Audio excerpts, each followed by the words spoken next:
But hey, Yep. Mason, Yep. do you want to just start off by introducing yourself and telling us a little bit about where you are and what you're doing? Yep. Yep. So me and my wife, we're in Oamaru. We 50-50 share milk, 600 cows. This is our third season here. We were in Canterbury for 8 years before that. So yeah, 600 cows. We rear around 260 calves. Here for replacements. We're just chasing these calves around the bloody paddock.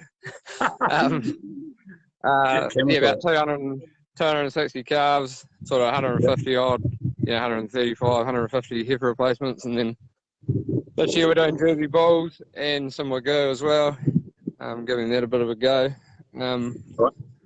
So yeah, just first year using calf Xtreme.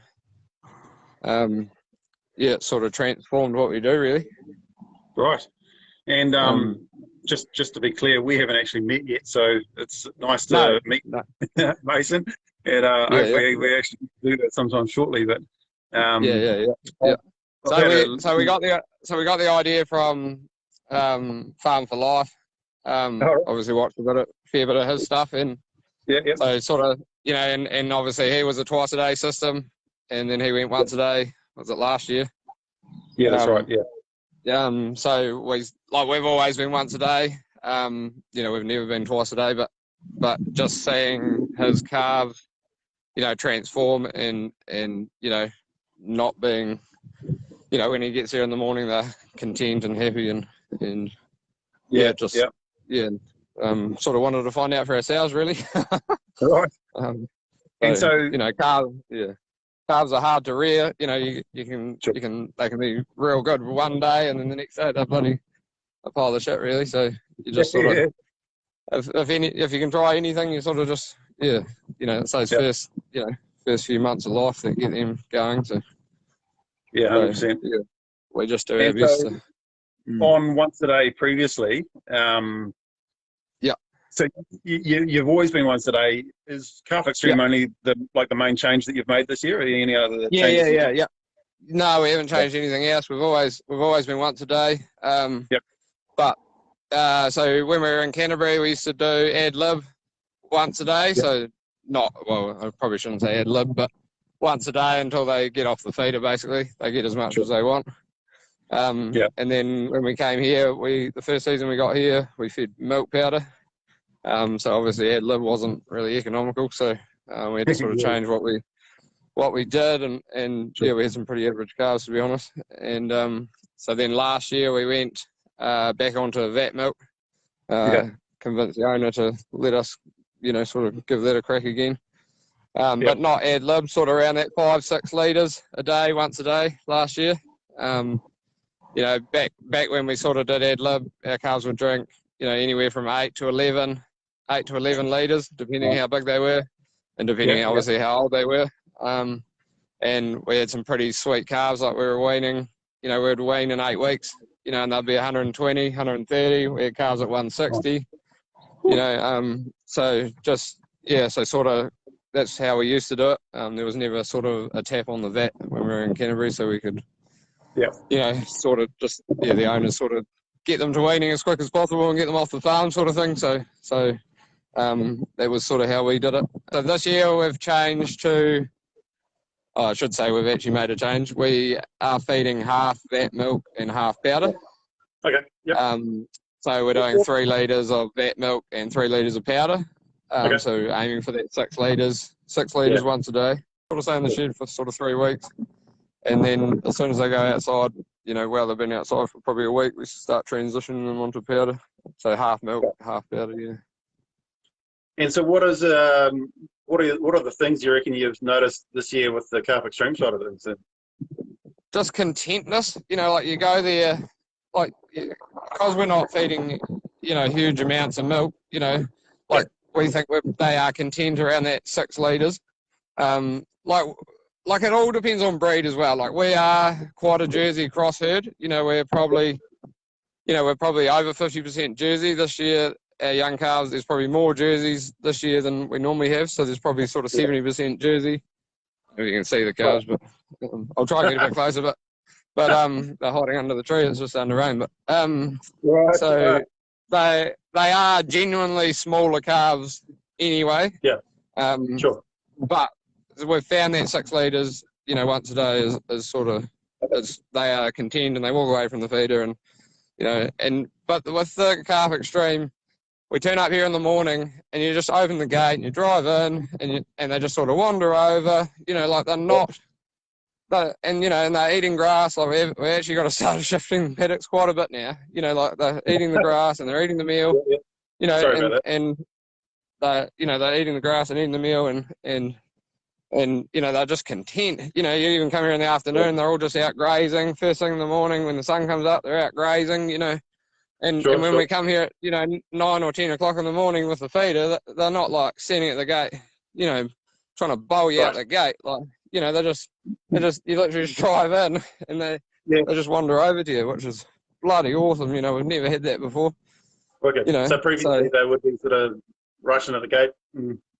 Oh, they'd just be waiting at the gate, mooing their heads off, and they wouldn't even, they don't even eat the grass, they just sort of, but look how good. I don't know if you can see that, but I wish I could zoom.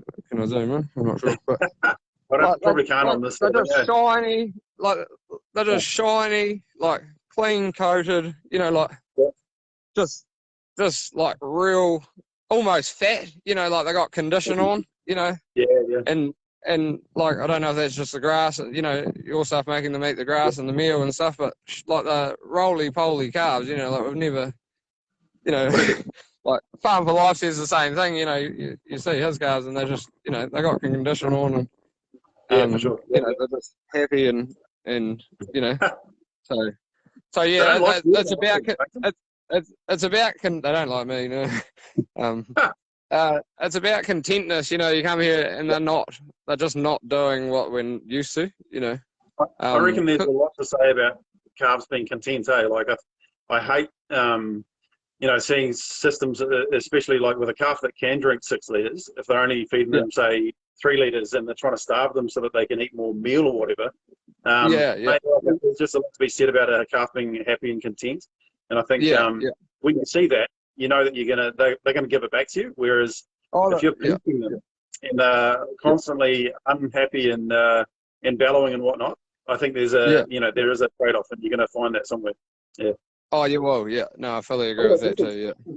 You said you went from whole milk to a sort of mix of powder. Did you jump straight into that transition? And did you? Oh, look at that! How did that transition go for you? And did you jump straight into doing like a 50-50 mix, or do you ease your way into it? No, we literally went straight into it, and we didn't get any issues at all. We just went straight 50-50, and it just happened that way. We just didn't quite catch enough milk one day, and we were like, shit, today's the day. So today was the day, and we just we gave them a couple, an extra wee bit of your stuff just to help them, and that was it really. We didn't do anything. Yeah, not quite double, but a scoop and a half per mob instead of a scoop. So and we do that, and we do that as well around dehorning. So we get the vets to do it, so they get knocked out in that, and so before and after they get a wee bit of a shot as well. So how old are your calves now, Mason? This mob's the second oldest, so they'd be born start of August. So the oldest mob was sort of July born because we AI'd the heifers. This mob was closest to the house, so I thought I'd just shoot out here. But it's awesome, really. And are you a system where you weigh your calves or something? Yeah. So we don't normally get too carried away at the start, but as we get into end of September, start of October, when they need their second booster of 7-1 or 10-1 or whatever, we sort of just run them over the scales there to get a bit of an eye on how they're tracking, and then by start of October we're sort of weighing everything. And I've used Pro Calf. I used when Becky had our baby a couple of years ago. I read the calves and I used that Pro Calf, that Donahue's Pro Calf. Yeah, sure. And I definitely didn't see the contentness in the calves when I was using it. But when I had a sick calf, I would drench it use that pro calf, put 15 mils down the calf's throat, and it did what your stuff does. It definitely fixed the calf, but on a mob level, I didn't see anything. Compared to so just to compare it to your stuff, the calves are content, they're shiny, they're happy, blah blah blah. Whereas that pro calf, I felt like I was squirting in for no real reason. Right. So like we weren't seeing anything extravagant apart from the sick calves. If you had a sick calf and you put it down the throat, it definitely did work. So, but that's like your product as well, So. What do you reckon about weight gains and things this season? How are they looking to you? Are they shaking up? Yeah, I think we're on track. I think we're heading towards what we used to be like when we were on ad lib. I think these calves have more weight in them, and are looking, fuller and like I said before, a bit fatter and like I think we're heading, we'll run them over the scales in the next couple of weeks, and once we, get out to the end of the month here and do their booster shot and that, we'll be running them over the scales, and then that'll give us a clear picture on how they're tracking. But from the eye, they're definitely just standing on the side of the hill. But from eye, they're definitely looking. So I was a bit hesitant about the powder, to be honest. Like at the start, I was.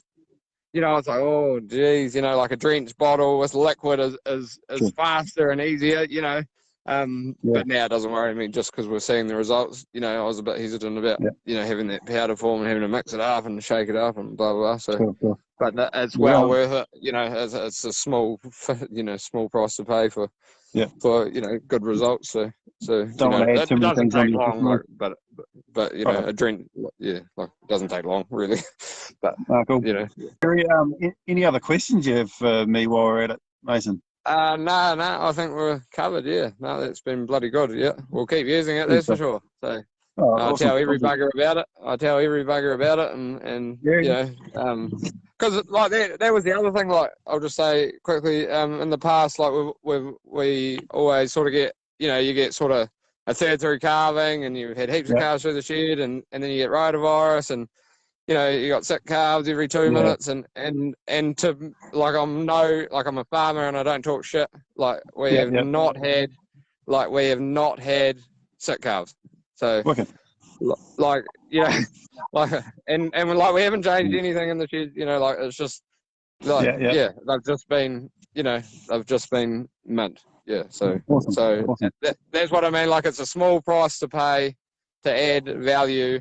That product is adding so much value. Like again, back to antibiotics. Like if you got sick calves, you're buying bloody, tetravet powder, and you're buying bloody heaps of, shit that costs millions. Every time you walk through the vet at the door, they ask for $1,000 or $2,000 pretty much, and you walk out feeling like you've been attacked. So, and then it's the time factor as well. We do have 2 young kids, and my wife does rear the calves. I help when they go out to the paddock. I do mobile feeding. I help out in that aspect. And having 2 young kids and, rearing 260 calves, plus Bobby's obviously, but rearing those calves, and she does it by herself, and she doesn't ask for help, and she's bloody awesome, and shout out to Becky. Shout out Becky. We couldn't do it without her. So and our kids are awesome as well. They behave. They're a dream actually. So shout out to them too. Good stuff. Just anything that helps our day to day, because obviously we're still got to run the farm as well. It's not just calf rearing. Exactly. So we've got 600 cows to milk as well. So we've got to get things done in a timely manner to get through the day. So we're just going to use this forever now. It's just that's made our life easier. Just better clarify, you're not actually on the payroll, are you? No, you're talking a strong game. No, I don't talk shit, and if I thought it was shit, I'd tell you it was shit, and I'd just say, and I probably wouldn't have you bullshit, on I would have come on here and said you were shit, but it is actually, and I test other farmers to just give it a go, because you won't regret it, and it'll save you time and money, you know, with no sick calves and, you know, getting through your day, you know, especially those big farms that are rearing, you know, hundreds and hundreds and hundreds of calves, you know, like if you guys get sick calves, you know, that wipes out a lot of calves, you know, and you know, it costs a lot of money. So I mean, you know, you might, you know, a little bit at the start, you know, it's all about prevention rather than, you know, rather than trying to fix the problem when you got an outbreak. So, no, I test every farmer in New Zealand to give your shit a go because, like, I wish I'd done it earlier. You know, like we've been farming for 12 years. You know, I don't know how long your stuff's been around, but you know, like we've been going for a bit, and yeah, so like we've been battling. So, you know, like we've had battles, you know, rotavirus and you know, Yersinia and a whole heap of other stuff. You know, and every year is different though. You know, like you might get away with it one year, and then the next year something will kick you in the ass. So. Yeah, for sure. You know, like, you know, so yeah, but no, yeah, so thanks for inventing it, really. That's bloody good. Thank you, mate. It's our feedback from our farmers is our biggest thing. And like I said at the start, you know, we want to actually touch base with every farmer that uses the product to know what the experiences are, because we can adjust, but we can learn a lot from you guys. And look, I'm a medical scientist. I'm not a salesman as such, and to be perfectly honest, it's a strategy because our farmers are our best salespeople. So but no, that's why it's awesome that you're doing this. You know, these lives and actually getting us to. You know, you're not paying us. You're not telling us to say anything. You know, it's no bullshit. You know, it's just general. You know, farmers trying to help other farmers and you know. Oh, you know, like the old story, you know, I've been farming for 20 years and we've done the same thing. Like, be different. Give something a bloody go, you know. Like, you know, get out of your box, you know. Like, like, give it a crack. Like, what do you got to lose, you know? So, you know, just give it a go, you know. So,